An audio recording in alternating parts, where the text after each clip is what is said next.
Brothers and sisters, Shalom. Today's first reading speaks of anger, a common human response to even current events. Nowadays, with this coronavirus chaos, what do we hear? People are angry. Some, I would say, even angry against God, and they ask, why did God allow this to happen?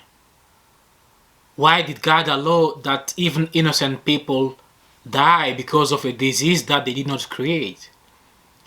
Some even complain, but why these people in that country were eating those bats and now have created a disease that destroyed everybody?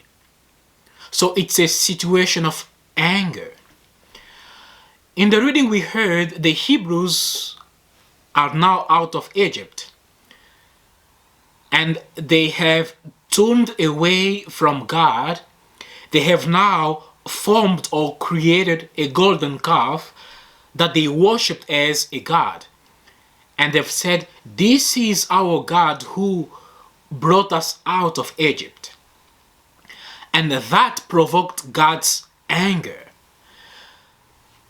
When the Israelites were worshipping this golden cow, Moses was with God on the mountain. He was there for 40 days and 40 nights receiving the law. When God saw this, he sent him back. Moses, go down to your own people whom you brought out of Egypt and see how they have turned away from me, worshipping a golden cow, calling it their God who has brought them out of Egypt. This attitude of the Israelite has pushed God to be angry against them. As we heard in the reading, God is now ready to abandon them and to produce a new people not founded on Abraham but on Moses and his sons. God says to Moses, I will make of you a great nation. God is saying that, Moses, I am tired with these people. These people are people of sniff naked. I have worked marvelous miracle with them. I have brought them out of Egypt. I have opened the Red Sea for them. I have fed them. And yet they do not still be faithful to me. I am tired of them. I will put this to an end. I will destroy them. And I will make of you a great nation. And what do we see in the reading Moses doing? Well, Moses does not jump upon the occasion in letting God destroying the Israelite and to build a new project of creation with him. No. Moses said to God, God, wait a minute. So you are about to destroy the people whom you yourself has brought out of Egypt.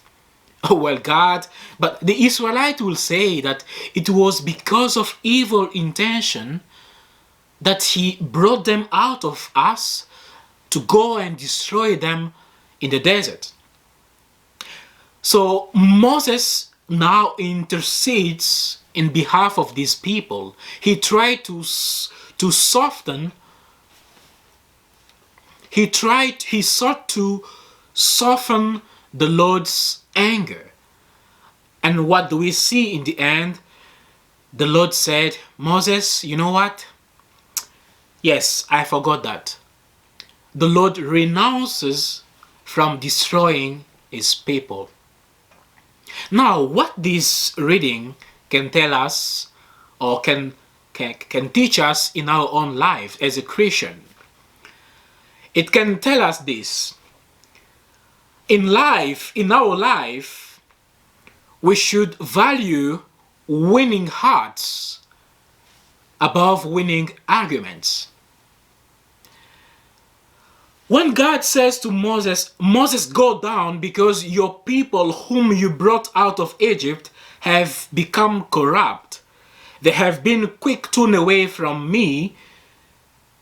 and from what I commanded them, and have made themselves an idol and worshipped him, and saying that idol is a god that has brought them out of Egypt, I think Moses could have reminded God that, God, these are not my people. You know what, God, these are your own people. You create them. It's you who did all those miracles, who sent me to see Pharaoh. It's you, it's your people. It's not my people, God. This is not my business. It's your own business here.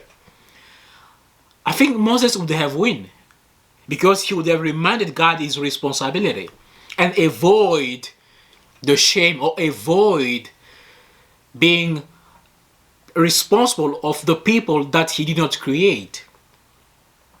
No, but Moses accepts God's argument, but he only turns that argument to God in order to ask God and plead God to not destroy those people. He tried to soften God's anger, not in winning an argument over God, but winning the souls.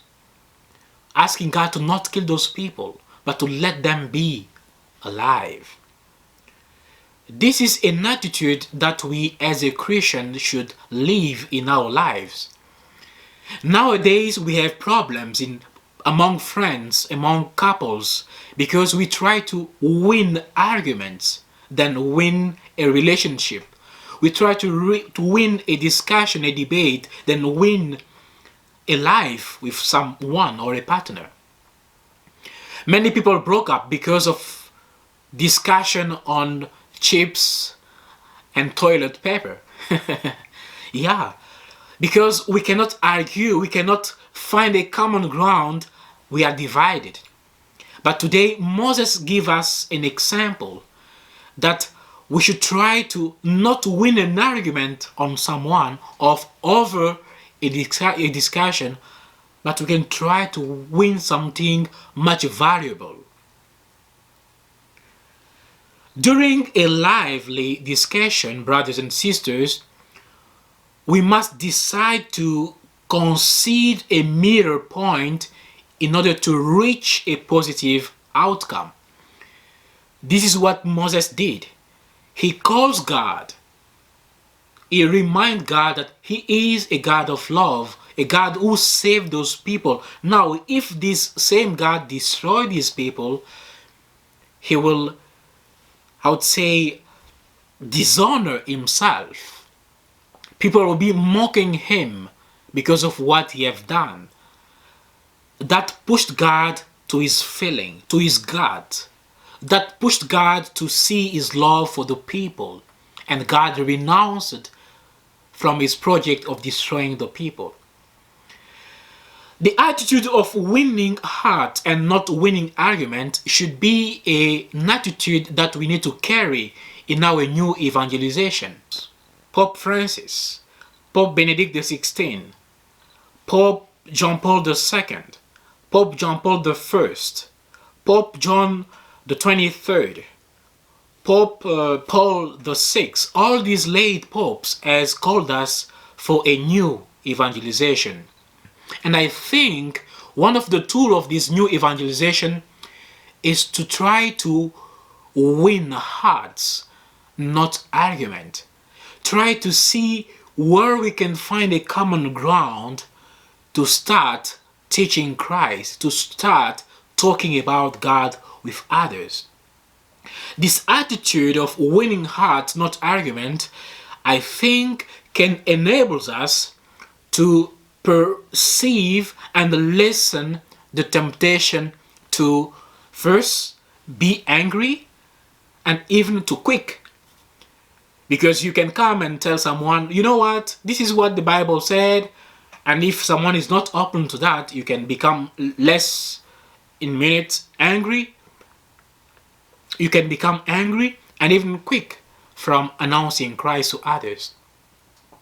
So we should have a patience like Moses, using the same patience and love to go in argument, not to win the argument, for the sake of the argument, but to win the heart, to win something much valuable in the argument. So let us all be like winners of hearts and not winners of argument. Thank you.